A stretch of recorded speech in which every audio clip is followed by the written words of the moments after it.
What's up? What's up? Welcome to Keeping It Fly with Shy podcast. I am Shabielle, and this is the beautiful Miss Bree. Miss Bree.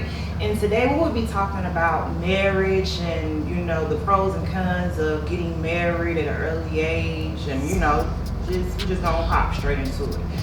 So, me personally, I am a single woman, so I can't really speak to you guys about marriage, which is why Bree is here. How long have you been married? Okay, so I've been married 3.5 years, going on 4 years. Okay. I got married at the age of 26. 26. Okay. So how was that like for you being married at such a 26 is young, so how was that for you? It's young. Mhm. I would say that it's young. It was good, but it lets you know different areas and aspects of your life where you think you're ready and you're not. Right. So elaborate more on that. Like you thought you were ready, but what made you realize like, oh shit? So when you get married, you realize that you have two completely different individuals and different upbringings and different backgrounds coming together under one roof and making it work. So now you gotta understand how to make it work, how to deal with the small stuff, like, oh, you like to leave a cup on the counter. Small stuff, stuff most people can get over, but right. You realize that you didn't know you didn't like. Don't leave food out overnight, or get your socks, your wet socks, off the bathroom floor. Like, put them in some, small stuff. Right. But I think realistically, I was trying to get to that end goal before 30, and I was trying to be married and have kids and everything else By 30. by 30. Yeah, a lot of women do that too. They feel like they got to have their shit together by 30. That's deep. So you can keep. Ooh, look. Know yourself before you get into any type of situation, marriage, living together, because this made me find myself. This marriage made me find myself, and not even in necessarily a negative way, but in a good way, in a sense. Okay. Realizing what you will allow, not allow, tolerate, not tolerate, but also remember, as you grow, pain is just for a moment. Pain is for a moment, y'all. Hear me out. But healing is for a lifetime. Healing is forever. You better say that. So that's the one, that's the big thing that I realized being married young. Mainly because, things are not good right now. We're 3.5 years in. We've known each other 10 years. You think you know somebody, and now we're headed down a slippery slope. So. So like, what are some of the things that are happening within the marriage that is causing it to go down here? For y'all. For me personally, I'm gonna say self, and I say that in a broad spectrum because you have to know yourself as individuals, and I'm on a self-healing journey as I'm constantly going forward and trying to do better and learn and grow and be open. Having a partner that's complacent and that's okay, with where they're at, it almost kind of hinders you. And you realize you start to compromise. It's a good thing and a bad thing at the same time. It just has to be used correctly. Correct. So when you say it's a good and a bad thing at the same time, what's the good aspect of it? Let me say, a good aspect of compromise is if you want to spend time together. But one person might want to go out, the other person might not. So you figure out a game plan, and that go out might be like a drive-in movie. That way you don't have to deal with other people, still have quality time. Or you might, get a projector and put it in the backyard, and that might be your quality time. Something different in the house. Compromising. So that's the good. So what about the bad? The bad. You start losing out on yourself when y'all don't have some of the same or the similar interests. So if one person wants to go, let's say, fishing, and the other person wants to go snowboarding. Mm-hmm. But they don't like either. Mm-hmm. Now you're not snowboarding anymore because the other person doesn't want to go. You don't want to make them feel bad for going without them. And the other person's not fishing anymore because you don't want to go fishing and you don't want to go without them. So now y'all stop doing things individually because you try not to hurt that other person doing it without them. Have time outside of your spouse. Have hobbies outside of your spouse. Perfectly fucking said. Like, I mean, because you can't do everything all the time together. And I see a lot of people, like, when they get married, they just feel like, oh, my husband has to be everywhere with me. We have to do every single thing. Like, no, you need your space. You need that fucking me time. You need to make sure that you're sticking to things that bring you peace. Not even if it's bringing you money, but if it's bringing you peace, like, you just need that me time, that peaceful me time. Yes. And that was deep that you said that. And you also spoke on, like, pretty much how you are evolving and your significant other is not evolving. And ladies, and that happens a lot as well in relationships. It's like one person starts to evolve and then the next person just kind of like stagnate. And it's like, what do you do in a situation? Like, do you continue to stagnate yourself? Or do you just, do you leave them behind and do you just do your thing? So, I mean, me personally, I'm going to evolve. I'm evolved, like, regardless. Like, shit. There you go. Like, ain't nobody gonna hold me back. But I do see a lot of women, like, they have so much potential. They have so much talent, but they don't put it to good use because they so wrapped up in this man and what he's doing, and they're not living their fullest potential. And it's like, shit, you have purpose here, queens. Like, it's so much more to you than just being somebody's wife, than just being somebody's spouse. Like, you have purpose. So make sure that you're sticking to your purpose and staying true to yourself. So I want to touch on that. Mm-hmm. On purpose. Mm-hmm. That word is so powerful that we miss it often. Mm-hmm. And I feel like we as women, we are so stuck on trying to find our purpose. And we wear all these different hats. We're somebody's daughter, sister, mother, friend, worker. And we forget that one title of being a queen. And I feel like that comes with that self. You can't lead nobody if you can't get yourself together. And the other thing with that purpose, stop trying to find it. Create it. Find that passion and do it. And when you do what you're passionate about, you're gonna soar. You're gonna soar so fast. And you're not gonna do it because somebody's telling you to, because somebody's making you. It's gonna come from your heart. And it's gonna be, I don't even want to call it a goal, because I feel like when you set a goal for yourself and you don't hit it, it's like you self-sabotage. Yes. So it's like, live without limitations. You gotta say that shit.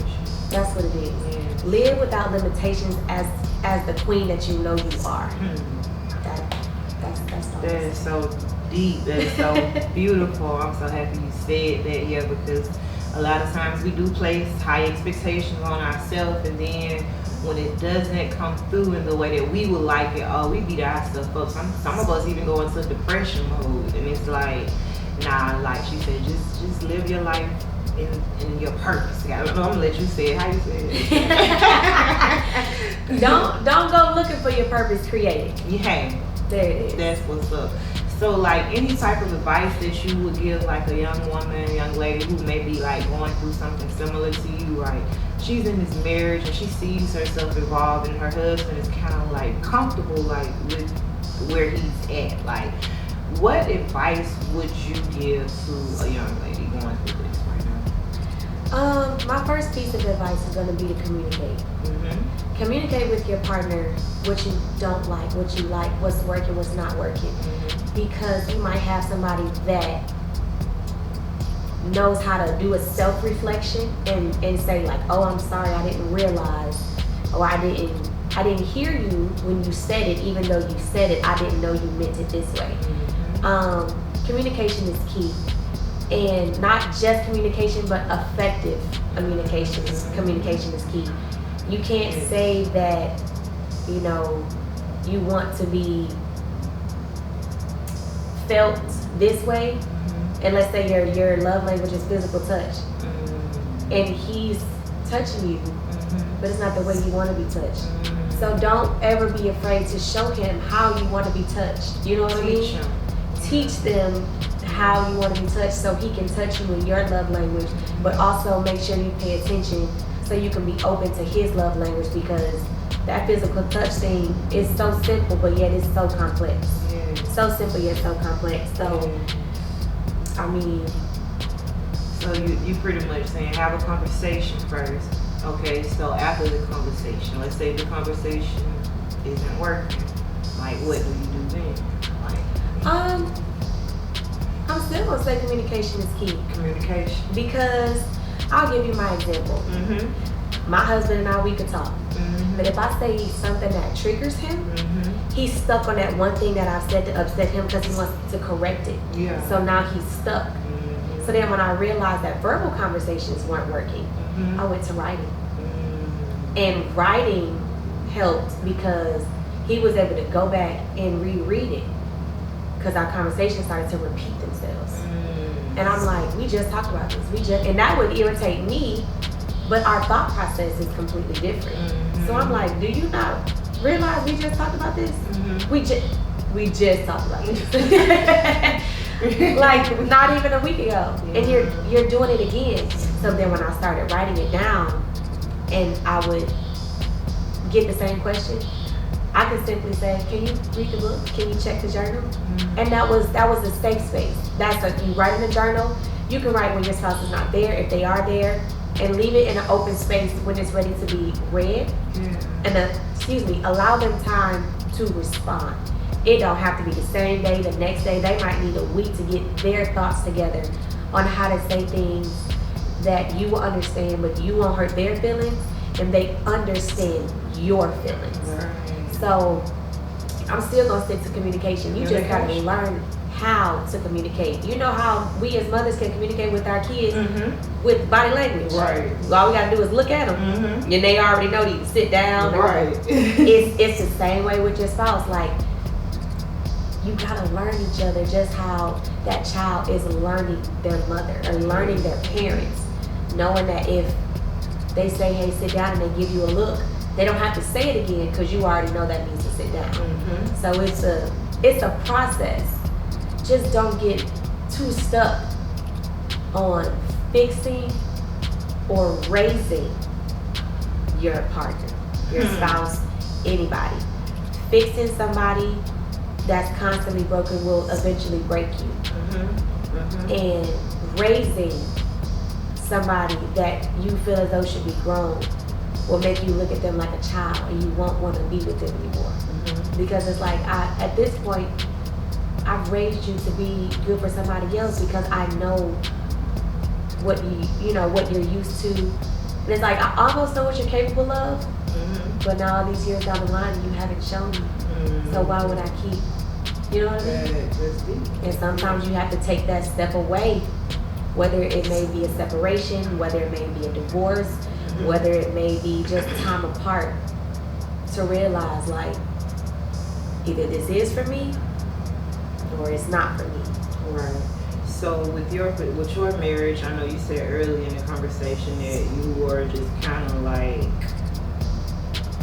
pretty much ready to leave in a way. So it's like, what got you to that point exactly? Because you said you tried the communication, and clearly you tried communication. So it's like, was it like the communication just wasn't sticking? So like, what was the big aha moment? Like, you know what, this shit just isn't for me. It isn't just working. That growth. You don't want to stay in something where you're constantly being mentally and verbally abused. And we as women, we stay because sometimes we see that, oh, you are changing, you are growing. But then it's that one revert back, and it's like, I can't do it. Trying to stay for kids. That's dangerous. That's dangerous territory. And I don't want to say don't stay for kids, but don't, because if you are not happy your child feels that. You're stressed out, your child feels that stress. And you're adding unnecessary tension with your child. So in my situation, because I am about to get a divorce, my breaking moment was the abuse. Not realizing that when we first got married, my two big things were cheating and physical abuse. I never once thought about the verbal and the mental. So as I was going through my postpartum depression, because that's a big thing, that's when I noticed, and I was like, oh my God, hello, you don't hear me? I'm crying out to you because you're my best friend, you're my partner, you're my husband, you should be my motivator.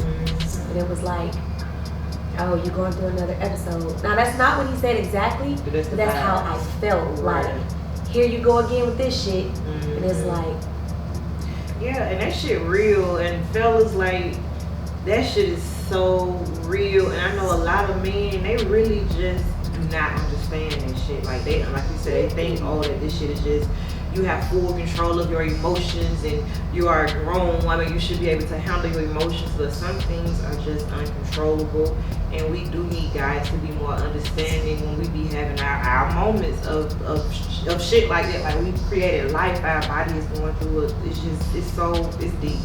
It's deep. And a lot of men do not understand that shit. And I spoke to a married couple yesterday, a very beautiful married couple, but we talked about postpartum too, and the husband was saying, like, that's when they kind of hit that first snag in the marriage, is when she started to go through postpartum. Like, he was like, he didn't understand that shit. He didn't understand it, but he said he had to put himself in, her shoes. He did the research, like, and that is so important that you just do the extra steps to understand, like, because it's deep. That shit, postpartum is deep. So, okay, you can continue. I mean, that's good that he took the initiative. And sometimes, fellas, you have to take the initiative. Like, realize that no one woman is the same. I am that woman. I don't like flowers. Don't give me none. I appreciate the gesture. Hey, don't do it. But, if you want to do something, for me, I don't mind here's lunch on me. It don't have to be money. You can meet and cook. Fellas, make sure the food good. But you can meet and cook, and you done put my lunch together. Like, those little acts of kindness are appreciated by people. Now, one thing that I am guilty of, and I feel like it comes from my background and my upbringing. I'm an only child. I'm an independent woman. I'm very authoritative. My personality and my attitude is very dominant. So when I got married, I didn't share that responsibility of, I don't want to say dependency. Let me say that. My mindset was, I don't depend on anybody. So it will be small things like, let me help you bring in the groceries. Groceries on my arm. I don't need your help. You try to take bags. But I've built up that strength. And it's hard to knock when you have somebody who they're caring and nurturing side, they want to help. So it was hard for me. But then once he got comfortable in my independence, he never stepped up. Okay, so would you say that you played a part in that by pretty much just being too independent, not pretty much allowing him to, do the simple things for you? So would you say you played a part in that? Oh, for sure. Oh, for sure. I can take full responsibility for that. For the simple fact that I've always done it on my own.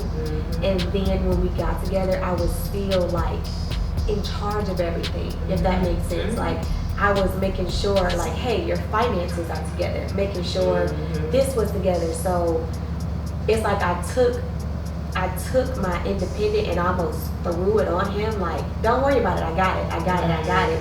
And even though every situation wasn't necessarily bad, like, you sit down, I got it. It was more like, I've been taking care of it. It's okay, I got it. he got comfortable. Mm-hmm. So then, when I started to feel like his mother, and I want you to take on responsibility, he didn't know how. And I'm like, do you know how to do anything? Which wasn't fair because I didn't allow him to kind of do anything. And it's deep that you say that, because a lot of us women, we are too independent, and we do create these dependent men, because it's like they feel like, oh, she got it, she don't need me, so I'ma just sit back on this, and then we looking like, what the fuck is this? And we done brought this shit on ourselves. So we are going to hold ourselves accountable. So ladies, we can't do that. Sure. Like, we're gonna allow a man, if you wanna be here for me and do this for me, shit, let him do it. Fuck it. Like, I'm gonna sit my ass back. I'm tired of that shit. So yeah, we gonna start letting men do that, because we don't want to create dependent ass men and then be mad as hell at them for not doing the shit that we expected them to do, that they tried to do, that we didn't allow them to do. So did you feel like you stayed too long, or you feel like it's actually time? I stayed too long. So what is the reality of staying too long in a relationship when it's been time to go? In a marriage, what is the reality of that for you? I won't say you get stuck with kids, but let me give a little more of a breakdown. I tried to do everything the right way, y'all. Yeah. I graduated college. I waited until we got married before we lived together. Like, I was really trying to live that traditional lifestyle. And within a month of us living together, shit hit the fan. And I was like, what the fuck? Who are you? Who the fuck is you talking to? You know where I'm from? We could tussle. Right. Like, what is this? Or I've never seen this side of you. I've never seen you act this childish, this immature. And I was like, until you moved in. Until we lived together. Yes. So you will never really know a person until you actually move in. It's like her 1 month to realize that, who the fuck did I marry? Yes. And it's hard. Now, what I am going to say, and I know this is not going to be liked by all people. I don't care. It's my opinion. Don't be afraid to talk to people. Talk. Open your mouth. Yes. Open your mouth. Thanks. And I'm not just going to say go to therapy, because we went to therapy. A year and a half, almost 2 years, it didn't work.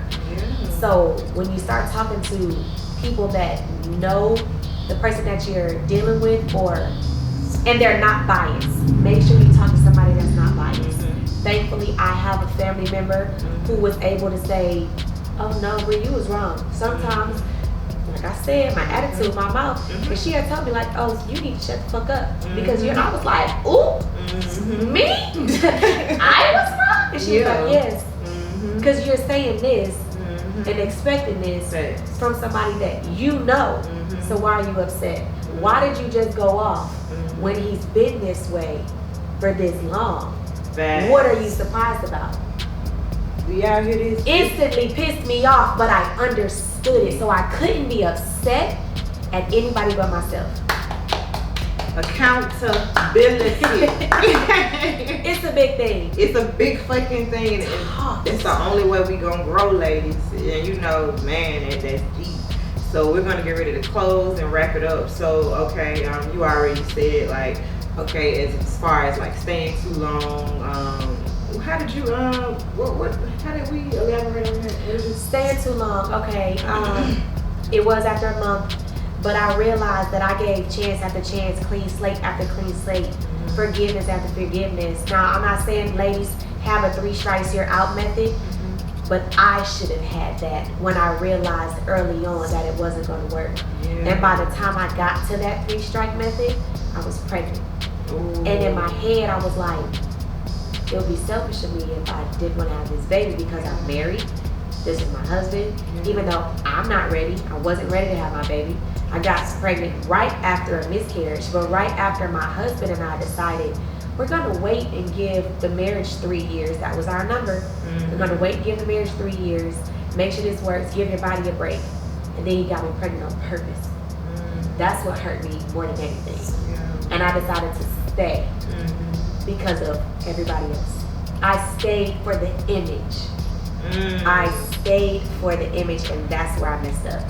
Okay. When you realize the signs that you need to go, follow that feeling, because it's not for no reason. We as women have that gut intuition for a reason. Follow it, because I did it, and now I feel like things are about to take a turn because I've been too nice, or I've been playing such a good hand because I am so considerate. And now I have to be like, oh, okay. I don't want to hear your mouth. It's time to go, because I'm doing this and you're doing this. But it's the fact that you feel entitled to my growth, but you won't grow with me. Girl, you better get that. Ladies, and on that note, we're going to end. And like when it's time to go, get the fuck on. Do not stay in situations where you're not evolving in. If it's more stressful than it is happiness, that's your sign that it's time to go. Peace over everything, and we are out. Thank you. Bye. Shaviel.